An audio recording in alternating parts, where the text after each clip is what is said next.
Une voix qui porte, des idées concrètes, des propos qui résonnent. Benoît Dutrisac, déstabilisant, juste comme on aime. Avec Antoine Robitaille. Monsieur Robitaille, bonjour. Bonjour Benoît. Bon. Alors là, explique-moi ça. L'UMQ, l'Union des municipalités du Québec, engage M. Marceau, Mme Jérôme Forget, les paye. Oui. Les paye. Ils n'ont pas fait ça gratuitement, là. Ben, certain. Et finissent par dire, solution au problème de financement des municipalités, hausse de taxes foncières de 3,5 %. Envoyez donc, il manque de l'argent, on ajoute des taxes. C'est pas fort comme prix Nobel de l'économie, ça?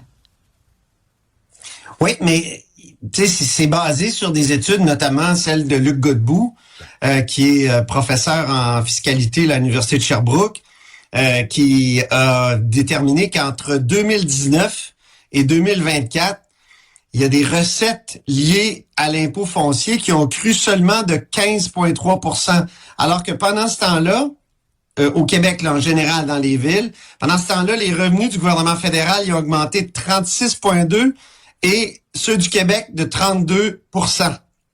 Autrement dit, le fédéral et le Québec ont été plus efficaces à presser le citron. Il y a juste les maires qui n'ont pas été assez efficaces pour presser le citron autant que les deux autres paliers de gouvernement. En fait, c'est pas un palier de gouvernement, le municipal, parce que ça fait partie du Québec. Ouais, est-ce que M. Godbout s'est penché sur les conditions de travail des fonctionnaires municipaux face à ceux des provinces et ceux d'Ottawa? Ben, c'est ça. Et il y a un écart, là, je voyais tout à l'heure qu'il y a un écart comme de 28 % ben oui.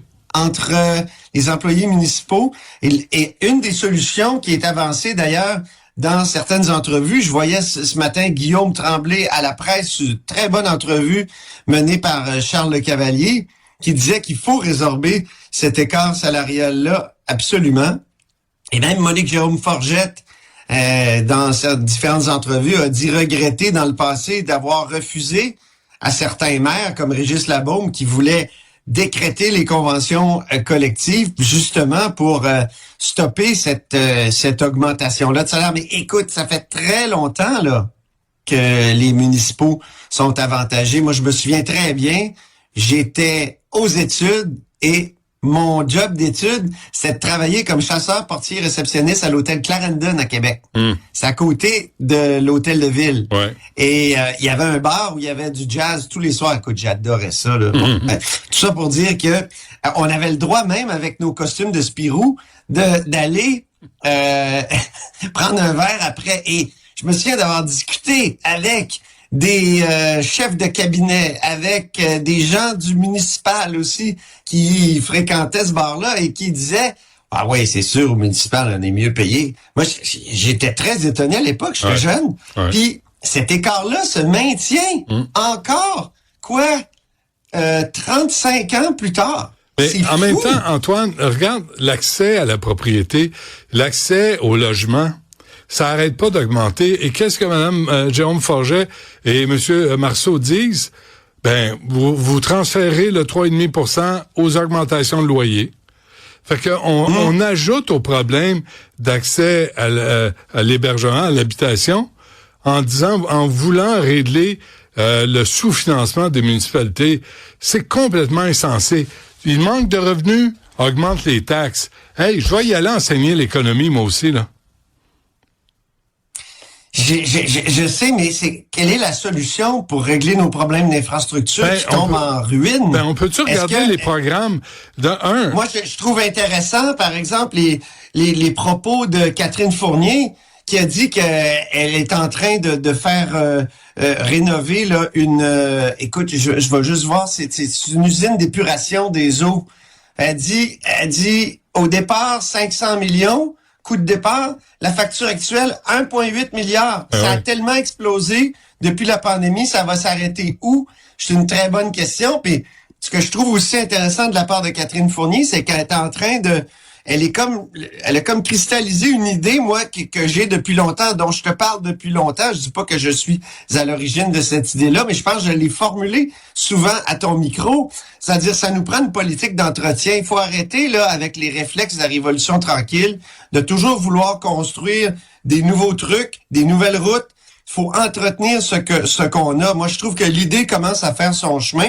D'ailleurs, Guillaume Tremblay, qui est président de l'Union des municipalités du Québec, il a dit à Charles Lecavalier de la presse, hey, les feux d'artifice, là, lors de la prochaine campagne électorale de la part des partis, là, c'est pas une bonne idée. C'est-à-dire, quand il parle de feux d'artifice, je veux dire des gros projets qui flashent, là, tu sais. Non! Donc, ça, c'est intéressant. Il faut entretenir ce qu'on a, mais il faut payer pour l'entretien. Donc, il faudrait réduire les coûts des travaux. Comment faire en sorte de réduire les coûts de travaux? Ça, écoute, il faudrait peut-être commencer par combattre comme il faut la corruption, hein, peut-être. Oui, et la collusion. Oui, puis mettre à profit les fonctionnaires municipaux. Les cols bleus, là, peuvent faire la job au lieu de donner ça aux sous-contractants. Mais il faut que les cols bleus arrêtent avec leur politique de traînage de pieds, de pognage de cul, de se traîner, tu sais, de jaser au lieu de travailler. T'as-tu besoin d'être 4 pour remplir un trou dans une rue? C'est ça aussi, il faut revoir. Faut revoir les contremaîtres, les superviseurs qui envoient les travailleurs sur les mauvais chantiers, gaspiller du temps, gaspiller de l'argent. Il y a tout ça qui est à revoir. Mais là, le premier réflexe, c'est on augmente les taxes foncières. Ben là, c'est n'importe qui est capable de penser à ça, là. Puis Mme Jérôme Forget a dit rien n'est gratuit. Ouais, je sais bien, là, mais c'est parce qu'actuellement, pas ces services, on n'a pas une partie gratuite actuellement, là. On paye énormément. Tu sais quoi, Antoine, en même temps, il y a une chose que je dois te dire. Il y a des maires, par contre, qui sont irresponsables. Et pourquoi? Parce que c'est facile, pendant des années, de ne pas investir dans les infrastructures, puis de dire, je garde les taxes très, très basses, OK? Puis, je vais te donner un exemple très concret. Quand on a fait la fusion municipale à Québec, moi, j'ai remarqué qu'à Sillery, là, qui venait d'être intégrée à Québec, il y avait... Toutes les rues étaient éventrées. Pourquoi? Parce qu'il fallait tout refaire les infrastructures. Mmh. Pourquoi? Parce que pendant des années, cette ville-là de riches, les plus riches à Québec habitaient à Sillery, il y avait des taxes là, super basses. Là. Je le sais, parce que mon père vivait à Québec et il payait des taxes assez élevées. 3 rues plus loin, il y avait les parents de ma blonde qui habitaient à Sillery. Eux autres, je comparais les comptes de taxes. J'étais un jeune homme, là. Ouais. Puis, il était super bas, le compte de taxes. Comme ça, t'as marié riche, toi. Ben, moi, je suis un petit bourgeois de la Haute-Ville. J'ai toujours admis. Non, mais. Quand est-ce que je te l'ai caché? Là, j'en apprends plus.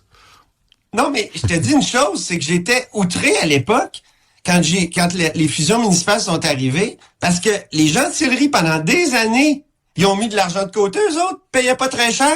Pourtant, il y avait les moyens, c'était les plus riches. Puis je vais te dire, cette situation-là, puis j'en parlais hier à la télé avec Elsie Lefebvre, qui a déjà été conseillère municipale. Tu sais, c'est vrai qu'il y a des petits roitelets qui disaient, hey, moi, mes taxes sont basses. Ouais, mais tu sais, t'entretiens pas ton sous-sol, t'entretiens pas par exemple, les conduites en eau qui est encore en bois à Sillery, tu sais, ça n'a pas de maudit bon sens. Revenons sur les propos de Mme Jérôme Forget. Tantôt, tu l'as dit, là, elle dit, il y a rien de gratuit. Et ça, là, comme niaiserie, il y a pas mieux. Tu sais, c'est comme quelqu'un qui t'interviewe puis il dit, ben, on n'est pas parfait. Personne n'a parlé de gratuit. Personne parle de perfection.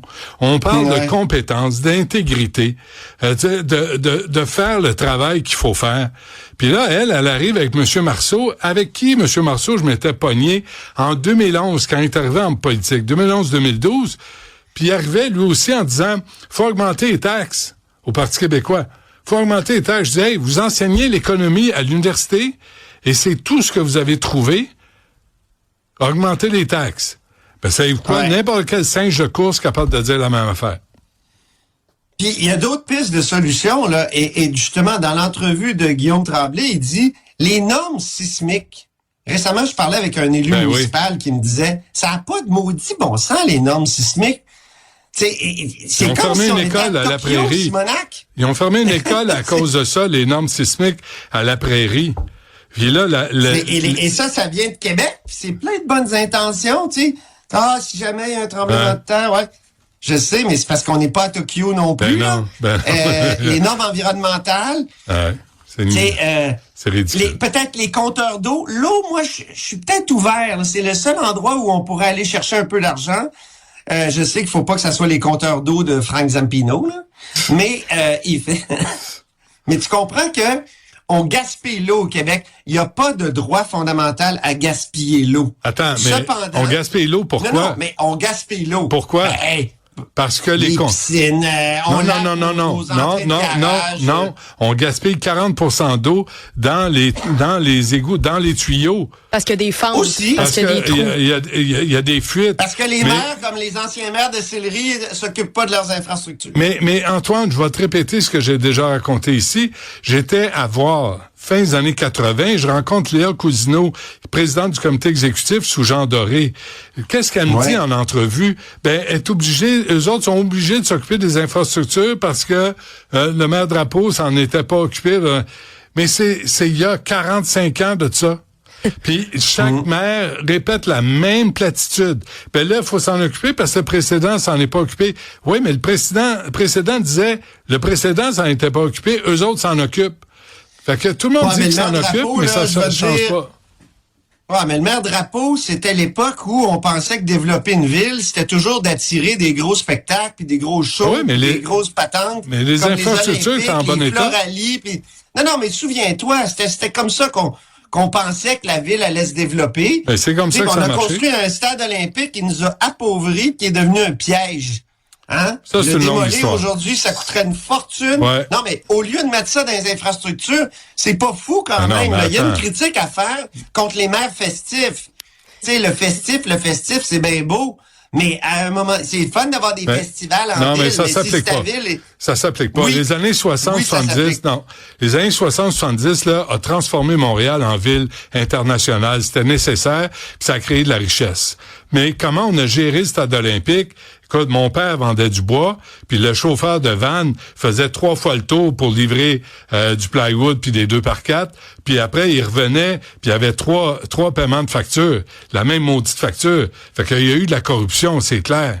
Mais le besoin de mettre Montréal sur la map internationale. Le béton aussi, il y a des compagnies de béton. Pareil.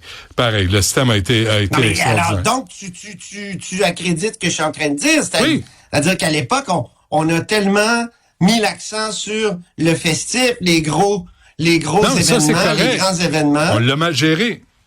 Ben, on l'a mal géré, c'est ça. Mais aussi, on a développé beaucoup de nouvelles infrastructures, alors que tout avait été construit dans les années 60-70. Ouais. Puis là, tout vient à terme, là. Tout vient à, comment dire... Mais trouver une autre façon que les taxes foncières. La date de péremption s'en vient tout en même temps. Ouais. C'est ça qui est épouvantable. C'est-à-dire, arrive tout en même temps. Mais trouver autre chose que les taxes foncières. Arrêtez d'étrangler le monde, arrêtez de saigner le monde, devenez compétents, mettez les jambons dehors, faites travailler les gens qui ont un salaire, faites-les travailler à bon escient, mais arrêtez avec les taxes foncières. Montréal, au Canada, est la ville où les taxes foncières commerciales sont les plus élevées. Viens me dire qu'ils en ont pour leur argent. Pense pas, moi. Fait que là, il faut arrêter les taxes foncières. Mais oubliez pas de payer le contrat de Mme Jérôme Forget puis M. Marceau pour l'UMQ. Ça, c'est important. J'étais carré de voir les citoyens se faire saigner, Antoine. Ça n'a pas d'allure. Non, je te comprends. Fait que sur ça, on se laisse, puis on se reparle mardi. Puis va faire de la course toute la fin de semaine. Mais je m'étais mis beau. Je pensais que tu allais avoir un commentaire parce qu'aujourd'hui, c'est pas... Oui, belle cravate, c'est des petites étoiles. C'est très beau. Hein? Mais c'est des vélos. C'est des vélos, ben oui. Mais je veux pas faire du beau shaming.